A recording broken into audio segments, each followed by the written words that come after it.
The galley of the starship Erender was usually filled with the comforting smells of simmering stews and fresh-baked bread. But today, the kitchen felt different. Harsh, stale. There was a tension in the air that even the youngest of the dragon crew could sense. Ticker, a baby dragon no bigger than a large dog, but with scales that shimmered like molten gold, padded softly into the galley. His wings were still too small for flight, but he loved to explore, especially when it smelled like food. Today, however, his tiny nostrils flared not at the aroma of roast potatoes, but at something else, bitter temps of fear, unease, and something darker.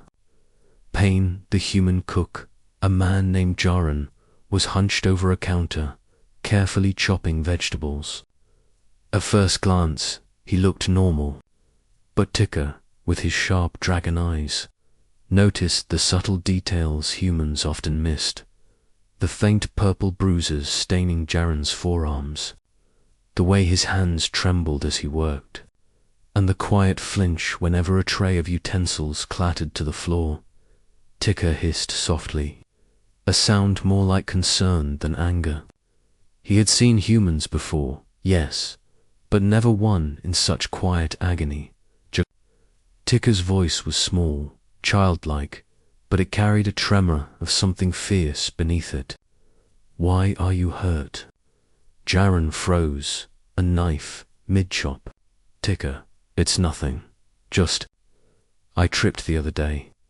Ticker tilted his head, unconvinced. Dragons had an innate sense for lies, even the small ones their humans told. He stepped closer, sniffing the air around Jaron. His little claws tapped softly on the floor. "No lie smells like that. Someone hurt you." Jaron's hands stilled.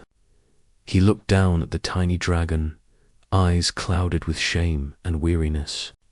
"It's nothing for you to worry about, little one. Grown-ups. We handle our problems ourselves." Ticker's golden eyes narrowed, glowing faintly in the dim light of the galley. "You are not nothing. You are mine, and no one hurts what is mine."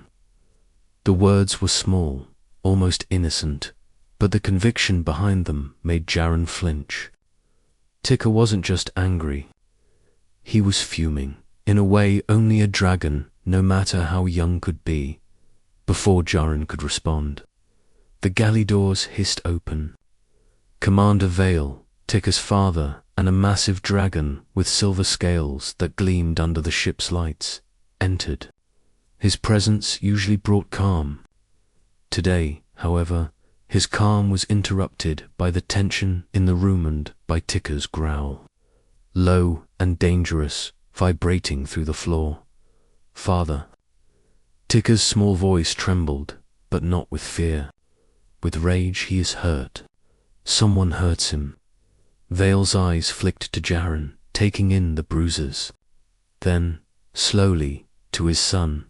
His jaw tightened. "Ticker," he began, but Ticker's wings flared in defiance. "He is mine to protect."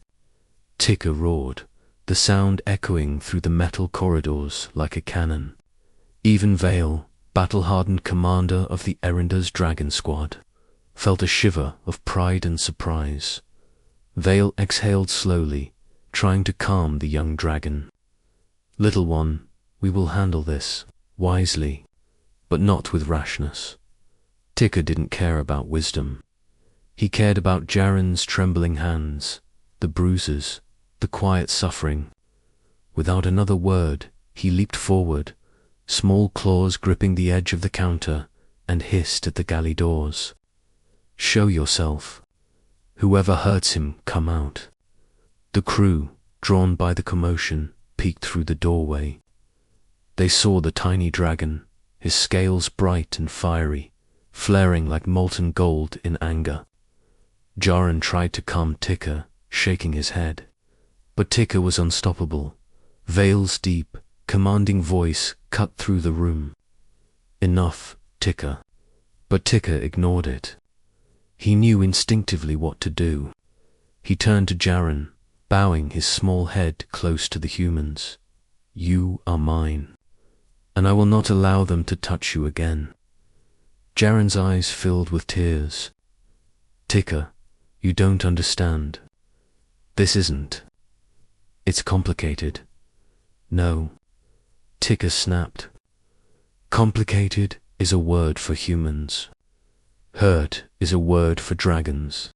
You are hurt. That is simple. And simple things must be fixed. Vale stepped forward, placing a massive claw on Tika's shoulder.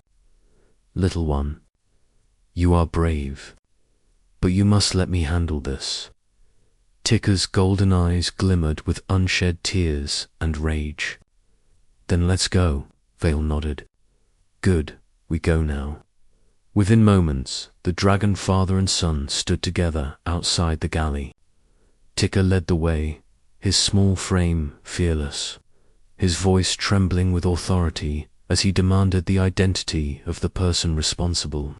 Vale followed, massive wings folded but ready, his presence a silent promise of protection.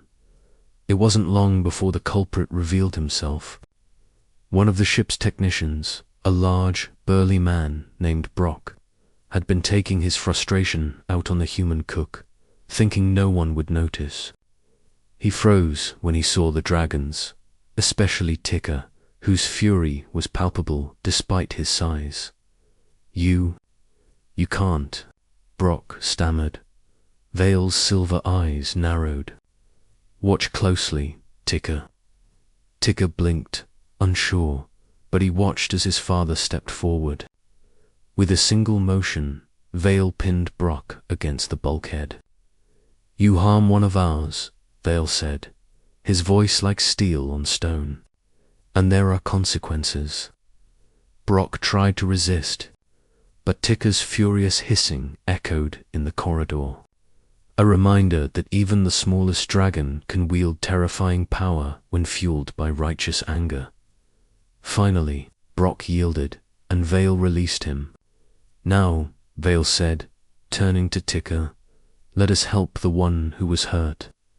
Tika ran back to Jaren's side, wrapping his small claws around the human's arm in a comforting embrace. See, you are safe now. I will not let anyone hurt you again. Jaren's tears fell freely now. I don't know what to say. Thank you. Both of you. Tika looked up at Vale. Father, I did good. Vale nodded slowly. You did, Tika. You reminded us all that protecting those who cannot protect themselves is the noblest strength. And sometimes, even the smallest warrior can teach the mightiest a lesson. From that day on, Jaren never feared working on the ship again. Brock was reassigned under strict supervision, and the rest of the crew learned a lesson in respect both for humans and for dragons, no matter how small. As for Tika, he became a legend in his own right. The tiny dragon who had seen pain and refused to ignore it. The dragon whose courage and heart had shocked even his own father. And in the quiet moments, when Jaren was cooking and Tika perched nearby, watching carefully, there was a bond that no force in the galaxy could break. A bond forged in trust, courage, and the pure, undeniable truth of HFY. Even the smallest creature can change the world if it chooses to protect what is right. Asterisk.